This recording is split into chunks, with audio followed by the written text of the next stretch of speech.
Dragan Stojkovic u shfaqi tensionuar para ndeshjes që Serbia do të luajë përballë Shqipërisë. Trajneri serb u pyet për emrat që i mungojnë listës së Serbisë, gjë që nuk e priti as pak mirë.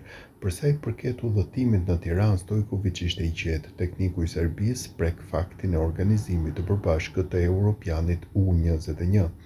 E dini si janë punët, është një ndeshje jashtëzakonisht e rëndësishme si për ta ashtu edhe për ne, por në fund të fundit është vetëm një ndeshje futbolli. Ata janë miq tanë në futboll dhe ata me të cilët do të organizojmë Europianin për të rinj. Nuk na interesojnë as pak tensionet politike, mesazhet e tifozëve apo deklaratat e çmendura të disave që duan të krijojnë një gjendje lufte. Jam i bindur dhe besoj se do të kemi një mbipritje të shkëlqyer dhe se organizimi do të jetë në nivel të lartë, ashtu siç do të kenë edhe ata organizim kur të vinë për ndeshjen e kthimit. Atmosfera në tribuna do të jetë mirë, pse të mos jetë. Mendoni se parizienët ishin të sjellshëm dhe miqësor ndaj tifozëve të Interit dhe anasjellas? Në fund, fusha është ajo që do të vendosë rezultatin.